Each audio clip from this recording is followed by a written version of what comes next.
Bem, agora vamos dar uma paradinha e vamos tentar sedimentar um pouco tudo isso. Você deve pegar o livro e ler até a aula número 5 para entender melhor tudo o que aconteceu até agora. E para poder entender o que vai acontecer daqui para frente, seria conveniente que você desse uma boa estudada na aula 6 e 7, que são as aulas que tratam de gráficos. Vamos então começar com os nossos problemas gráficos. Vamos partir de um problema concreto qualquer. Imagina, por exemplo, que na suspensão do seu carro você tenha uma mola ligada a um amortecedor. Por que ligar um amortecedor à mola? Porque se você tivesse simplesmente a mola, quando o seu carro passar por um buraco, ele vai ficar balangando o resto da viagem. A função do amortecedor é justamente amortecer essas oscilações de maneira que ele pare um pouco. Digamos então que você queira fazer um gráfico das oscilações amortecidas de uma mola. Então vejamos um programa que faz isso. Bem, na linha 100 nós temos uma instrução REM que diz define screen e abre arquivo. Na linha 110 estamos definindo screen 2. Que é a tela de alta resolução para gráficos. Essa tela, na realidade, ela tem 256 pontos na horizontal e 192 pontos na vertical. Portanto, as coordenadas aqui na tela vão de 00 até 0,255 e aqui de 191, 0 até 191, 255. E nós queremos nessa tela desenhar um par de eixos para poder construir o gráfico. A rigor, esta tela não permite que a gente possa escrever nela, mas apenas desenhar. Mas aqui vamos usar um truque, que estaria na linha 120, de tratá-la como se fosse um arquivo. Ou seja, Open abre um arquivo GRP na tela gráfica e chame esse arquivo de número 1. Usando essa tela como arquivo, nós podemos escrever nela letras ou números, apesar dela, a rigor, só permitir o desenho de gráficos. Na linha 130 nós temos desenho os eixos e as coordenadas. Então vamos ver um pouco. Na linha 140 nós damos já uma instrução. Line das coordenadas 8,8 até as coordenadas 8,176. Vamos ver um pouco o que faria até esse ponto o programa. Então eu vou inserir uma linha 145, que seria goto 145, ou seja, fique aí mesmo para congelar o programa nesse ponto. Quando eu der um run, eu vejo o programa desenhando simplesmente a coordenada vertical. Dou um stop, eliminamos essa linha 145 e vamos ver continuar a análise da listagem. Na linha 150 eu dou um outro line, ou seja, trace uma linha das coordenadas 8, 84 até 248, 84, ou seja, além de traçar a linha vertical, agora estou traçando o eixo das abscissas, a linha horizontal, e nessas três linhas aqui, de 160 a 180, eu vou escrever na tela gráfica. Como? Eu marco um ponto com essa instrução preset, em determinadas coordenadas, e dou imprima no arquivo número 1 a mensagem que eu quero imprimir. Vamos então brecar o programa mais ou menos aqui antes da linha 190 para ver o que ele faz até esse ponto. Então vou inserir uma linha 195, goto 195, para que ele pare nesse ponto. Dando um run, então eu vejo o desenho do eixo das ordenadas, da linha vertical, o desenho do eixo das abscissas e consegui escrever 0, y e x. Vamos continuar a análise do nosso programa. Essa função P7, aliás, vamos tirar antes o 195 para que o programa possa rodar. Essa função P7 marca um determinado ponto, aqui no caso, no 0, na origem das coordenadas. A linha 210 define o valor de π, o clássico 3,14, lá vai fumaça, que se usa sempre em geometria. Como o computador MSX não tem dentro dele o valor de π, mas tem funções trigonométricas, nós o definimos da seguinte maneira. O arco tangente de 1 é π sobre 4. Multiplicando por 4, nós temos o valor de π. E aqui abrimos um laço que vai desde α igual a 0 até 7π, e aqui surge mais uma novidade. Step π sobre 16, ou seja, ao invés de incrementar o valor da variável de 1 em 1, a variável vai ser incrementada de π sobre 16 em π sobre 16. Aqui eu defino dois parâmetros da equação das oscilações amortecidas, e essa é a equação das próprias oscilações amortecidas que você pode encontrar em qualquer livro elementar de física. Na linha 250, eu faço y igual a 84 menos o valor da função. Por quê? Porque na screen 2, nessa tela, as coordenadas estão orientadas para baixo e começam nesse ponto aqui que está o 0.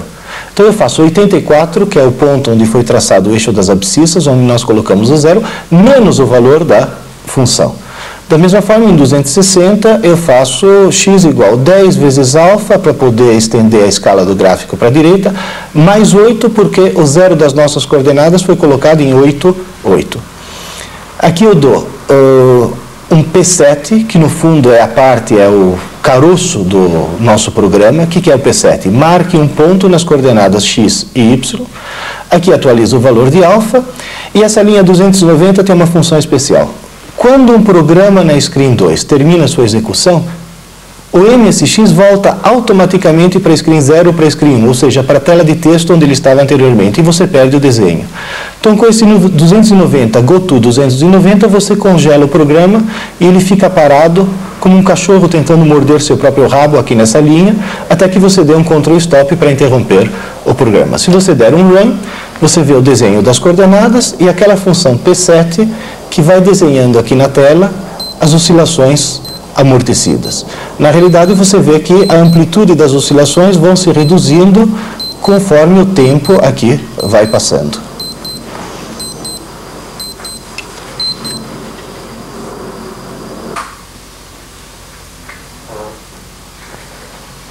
Digamos agora que você queira alterar esse programa de maneira que a frequência das oscilações seja maior, ou seja, esses ciclos ocorram mais rapidamente. Você digita Ctrl Stop para brecar o programa, lista, e o parâmetro que define a frequência é esse parâmetro de tempo igual a 1. Digamos que a gente coloque ponto 2.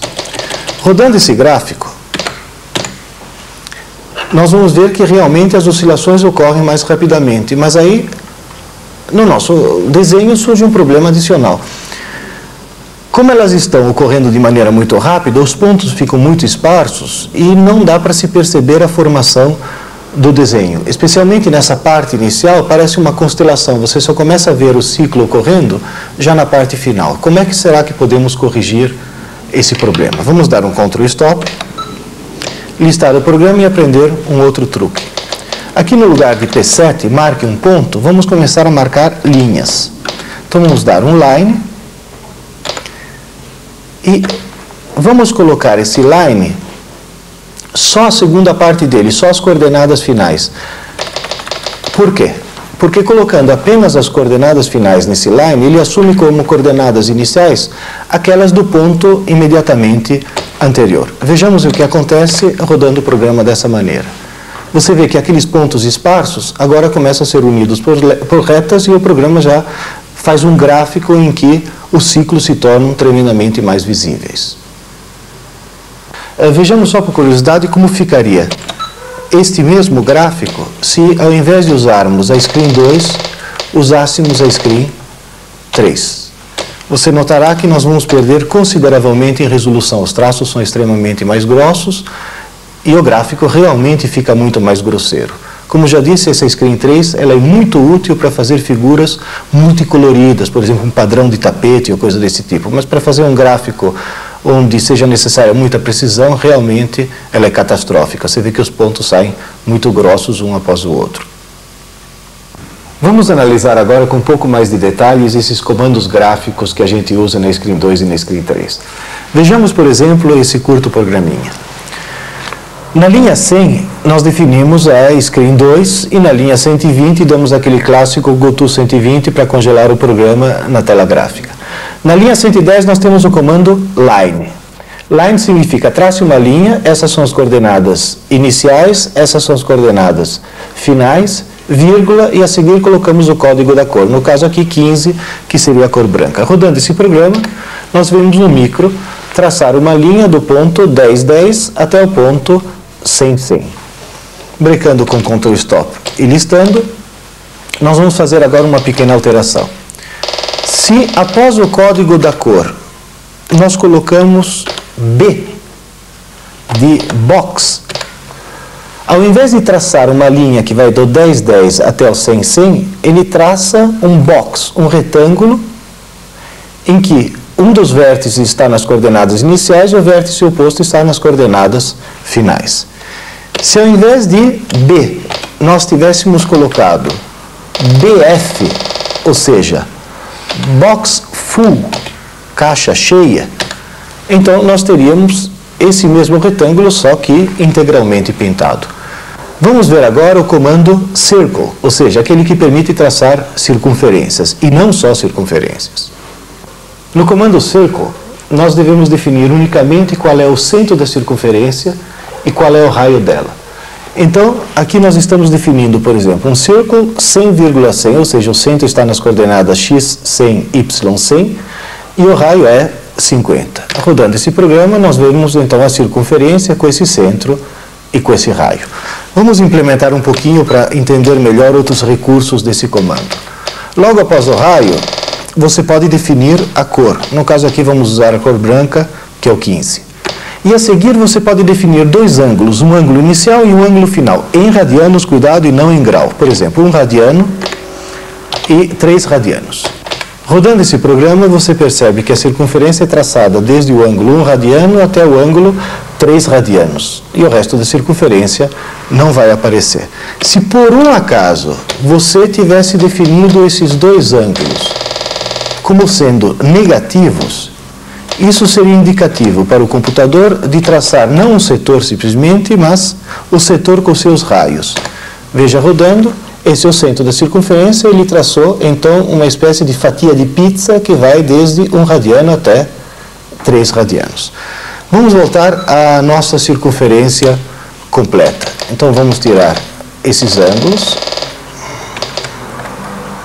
esse daqui também, colocar aqui uma vírgula e aprender uma coisa adicional. Se você colocar aqui 1, você vai obter uma circunferência normal. Se você colocar aqui um valor maior do que 1, por exemplo, 1,8,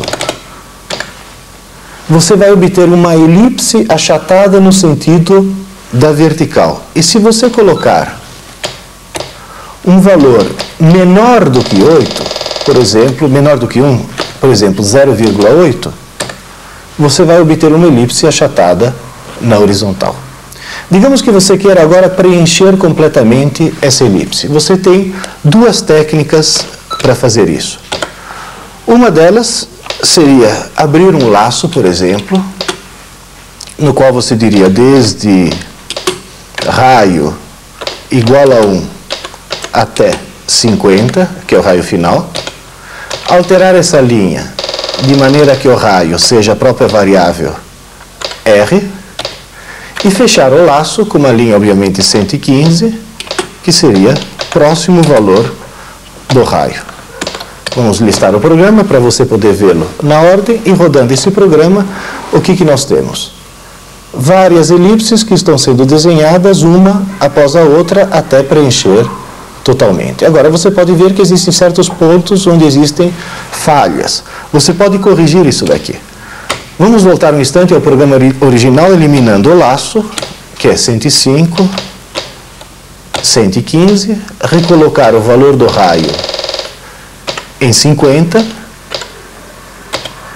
e vamos aprender agora um comando novo. Na linha 115 agora nós vamos dar paint, ou seja, pinte a partir do ponto 100,100. Rodando esse programa, você percebe que todo o círculo, ou todo, no caso, a elipse aqui, é pintada. Agora, você deve tomar um cuidado muito importante. Quando se define no Paint coordenada, elas devem estar no interior da figura e a figura deve ser uma figura fechada. Se você, por um acaso, fizer uma figura aberta, digamos aqui, vamos colocar aqui desde 0 até, por exemplo, 6 radianos. Lembre-se que a figura completa iria até 6,28. O que acontece com o Paint? Como há um vazamento aqui, ele acaba preenchendo a tela inteira e você acaba perdendo completamente a figura que você queria.